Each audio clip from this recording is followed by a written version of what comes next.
les terriens. Nous sommes de retour sur Terre, toujours en compagnie de Daniel Auteuil, de Pascal de la Tour du Pin. Et nous accueillons notre terrien du samedi 20h, Pascal Duquesne, accompagné de sa mère, Huguette.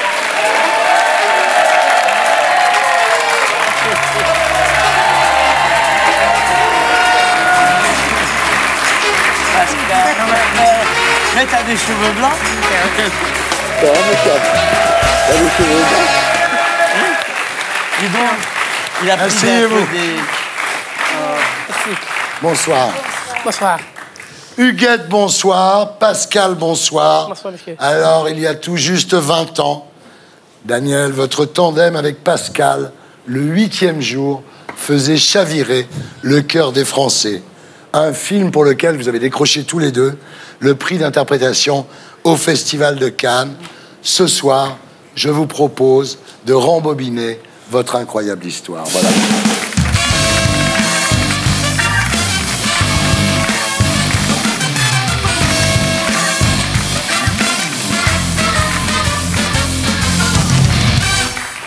Huguette et Pascal, rebonsoir.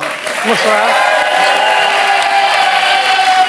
Alors Pascal, vous êtes né le 8 août 1970 à Vilvoorde, à 15 km de Bruxelles, père mécanographe à la Sabena. Vous étiez, Huguette, institutrice. En fait, on vous appelle Mamie Cacahuète. Oui, Vous adorez les cacahuètes. absolument. C'est pour ça. Alors, à la naissance, ce petit garçon aux yeux bridés, Huguette, vous le baptisez mon petit chinois. C'est vrai qu'à l'époque, il n'y a pas de diagnostic prénatal. Et 2 mois plus tard, vous tombez des nues lorsque le médecin vous annonce « Madame, votre fils est mongolien ». Vous avez pris ça comment, Huguette? Comme une gifle. Ouais. Très dure. En fait, je ne savais pas très bien ce que c'est à l'époque. Non. Ouais. Alors, deuxième coup dur, votre mari ne supporte pas la naissance de Pascal, et 2 ans après, il part. Mais là, vous relevez la tête. Ouais. Et puis Enrico aussi. C'est vrai que Enrico, votre deuxième mari, Ouais. s'occupe des enfants comme si c'était ses propres enfants. Ouais. Respect. Pour mieux comprendre Pascal, à l'âge de 40 ans, vous décidez, Huguette, de retourner sur les bancs de la faculté pour étudier la psychologie. Et pendant ce temps, Enrico, toujours lui, s'occupe des gosses. Ouais. C'est un mec bien, hein? Chapeau. Ouais, chapeau. Vous captez mieux ses sentiments, dites-vous, après ces études de psychologie. Alors, Pascal, à l'époque, vous tombez souvent malade. Hein. Entre 0 et 10 ans, vous ferez 25 séjours en clinique. D'abord, il y a l'asthme. Et puis aussi, vous êtes très fragile. C'est-à-dire qu'une piqûre de moustique ou une piqûre de rose, ça peut déclencher chez vous une septicémie. Donc c'est très compliqué, évidemment, pour vous, j'imagine. Mais, Pascal, vous ne vous laissez jamais abattre. Quand vous êtes en clinique, vous dansez sur les tables, vous chantez à tue-tête, avec votre tourne-disque et votre micro, vous voulez être le chouchou. Oh oui. Vous avez envie de vous exprimer comme ça. Mais oui, je continue comme ça. Ouais.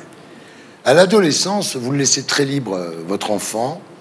Vous traversez Bruxelles à vélo pour retrouver votre mère à l'école. Oui, oui. Preniez des risques incroyables, non? Voilà. Un jour, vous passez sous un camion, quand même. Oui. Vous étiez drôlement inquiète. Très inquiète quand je l'ai appris, Ouais. parce que je n'y étais pas. Mais tout le monde vous dit, Huguette, t'es folle de lui laisser autant de liberté. Et vous, vous pensez que c'est bien pour le développement de Pascal que vous lui laissiez faire tout ça. C'était lui qui le voulait. Maman, je ne le ferai plus, je n'aurai plus d'accident, mais je veux faire comme Yves. Comme son grand frère. Ouais. Oui. Alors vous poussez Pascal vers la natation, vers l'athlétisme, vers la danse, vers la musique, l'équitation, le ski et même le théâtre. Vous faites du théâtre depuis votre plus tendre enfance, hein. Vous avez commencé très jeune, non? Oui, j'étais très jeune, oui. 13 ans. Mais à 16 ans, pour la première fois, vous jouez devant 200 spectateurs. Ça devient sérieux, là. Oui, oui. Et là.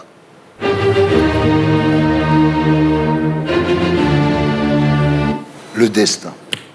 Dans la salle, il y a la première épouse de Jaco van Dormel, réalisateur belge, oscarisé pour un court-métrage. Et vous voilà pris dans le film Toto le héros, qui gagnera une caméra d'or et un César. Je veux dire que Jaco van Dormel, il a toujours eu confiance en vous depuis le début. Hein. Oui, Depuis qu'il a connu. je connais. Ensuite, c'est le 8e jour. Alors là, vous êtes inquiète quand même quand il est choisi pour le 8e jour, non? Oui. Absolument. Je trouvais le scénario trop difficile pour Pascal. Mais Jaco disait, fais-moi confiance, fais-moi Ouais. confiance. Et vous, Pascal, vous sentiez bien de le faire? Moi, j'aime bien les faire, ça, oui. Vous n'avez jamais eu peur? Peur, jamais. Jaco n'avait pas peur, Pascal n'avait pas peur. Daniel, quand on vous a dit que vous alliez jouer avec Pascal, est-ce que vous avez eu peur? Ah non, j'ai pas eu peur. Et vous parlez du spectacle. Je suis allé voir ce spectacle. Et j'ai été sidéré. C'est-à-dire que c'était sur scène, c'était des acteurs géniaux, tous géniaux. Lui se détachait. Il avait quelque chose en plus. Au moment du salut, j'avais l'impression que c'était Johnny Hallyday qui venait saluer. Il se prenait un pied mortel à venir saluer. Il était là à s'éclater. Et ensuite, quand je suis allé dans la loge, j'avais l'impression d'entrer dans une loge d'acteurs à part entière où chacun disait comment j'étais. Oui, oui, enfin, je veux dire que c'est un acteur génial. Ouais. Alors, vous vous retrouvez tous les deux sur le plateau du 8e jour. Alors au début, vous regardez un peu. Et ce qui a brisé la glace entre vous, c'est une bataille de boules de neige. Oui, oui, mais ce qui était, quand les journalistes interviewaient, on lui demandait qui c'est ton acteur préféré, il disait toujours c'est Gérard Depardieu. Ouais. Sympa. Hein Ouais. C'était sympathique. Alors... Et ça le faisait beaucoup rire. La boule de neige. Oui, boule de neige, chez moi, à la maison, Ouais. en Belgique, Ouais. oui, oui. J'ai eu une maison en Belgique, mais je ne savais pas qu'on pouvait payer ses impôts en Belgique. Le 20 mai 1996, c'est la remise des prix du 49e Festival de Cannes. On regarde. The jury decided to give a joint award Décidé de donner un prix from the ex 8th day aequo to Daniel au Auteuil and huitième Pascal Dupuis.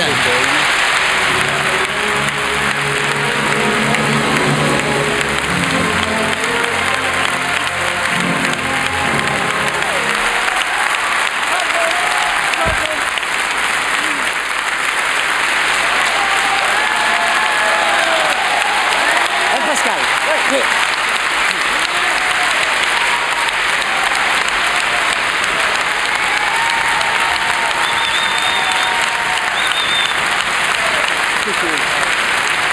Mesdames et messieurs du jury, merci d'avoir supprimé la différence et d'avoir fait de Pascal un acteur à part entière. Merci à tous.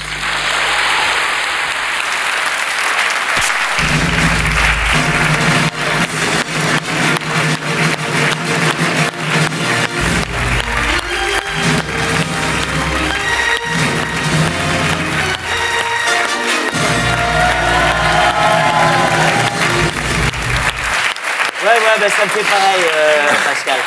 Quand on montait les escaliers, les marches, là, on se disait qu'on était champion du monde. Hein, on était champion. Ouais, ouais. Tu m'as dit, qu'est-ce qu'on est? Tu m'as dit champion Voilà. du monde. Tu m'as dit. Ouais. Ouais, mais on a été champion du monde, mon vieux. Qu'est-ce que tu Vraiment. penses? Huguette, c'est formidable pour vous. Tout ce que vous avez donné à Pascal, comment vous êtes occupé de lui. Et là, vous étiez dans la salle. C'était, oui, tout à fait en haut, recalé en Ouais. haut, parce que je crois qu'au début, le producteur avait peur, on ne pouvait pas dire qu'il était trisomique avant que ça se passe à Cannes. Ouais. Je crois quand même qu'il y avait une certaine réticence à le dévoiler directement, parce qu'au fond, c'était la toute première fois qu'un acteur trisomique Ouais. participe à quelque chose de grandiose, quoi. Ouais. C'est extraordinaire. Et ça restera toujours, Toujours. extraordinaire. Toujours. La preuve, c'est comme on parle. Non, mais c'est que le film de Jaco van Dormel a changé et qu'il n'y avait pas à l'époque, c'est le regard sur les trisomiques. C'est-à-dire que ça a complètement... les mentalités ont évolué Bien sûr. après ce film. Alors le film fera 3,8 millions d'entrées, un succès extraordinaire. Pascal, quand vous l'avez vu, vous vous êtes dit, est-ce que c'est vrai, est-ce que c'est pas vrai cette histoire? Et vous avez été obligé de lui dire, non, c'est du cinéma. Ben oui. Ça vous a bouleversé de voir le film. Oui. Oui. Et il y a des scènes quand il regarde, parce qu'il regarde avec ses copains, encore régulièrement le 8e jour, et il y a des scènes où il est encore toujours ému. Bah oui, bah oui. Moi d'ailleurs aussi.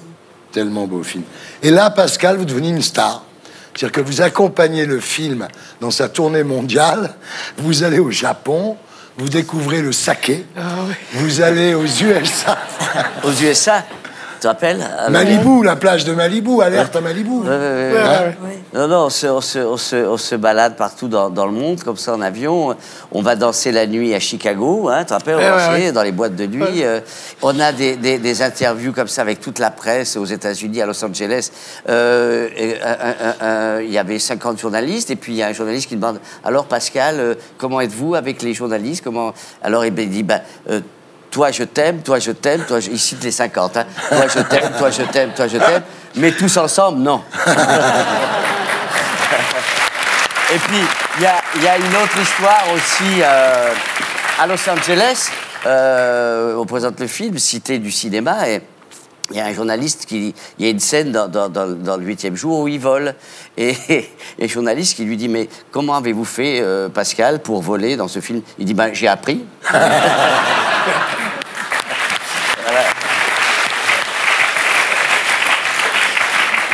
Alors aujourd'hui, Pascal, vous vivez dans un appartement du centre-ville de Bruxelles, en parfaite autonomie, grâce à l'association 8e jour, qui crée des immeubles adaptés. C'est extraordinaire, c'est vous qui avez fait ça, évidemment. Ouais. Parce qu'en fait, ce qui inquiétait un peu Pascal, c'est dire quand mes parents vont disparaître, quand ma mère va disparaître, qu'est-ce que je vais devenir, je vais aller en foyer, etc. Et grâce à ces appartements de l'association du 8e jour, bah, Pascal peut vivre normalement, quoi, tout à fait, d'une façon tout à fait autonome. Et on en a 30 maintenant sur 4 maisons. C'est bien. Et on est occupé à créer une 5e maison maintenant pour ceux qui vieilliront. Vous êtes une femme extraordinaire. Hein. Ben non, je me bats pour mes enfants. Alors Pascal, aujourd'hui, vous avez 46 ans. Vous continuez le cinéma, le théâtre, la peinture, la gravure.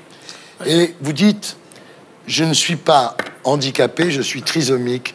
C'est pas la même chose. Voilà. Merci. Et pour être sûr de ne rien rater de Inarditube, abonnez-vous et mettez un pouce bleu.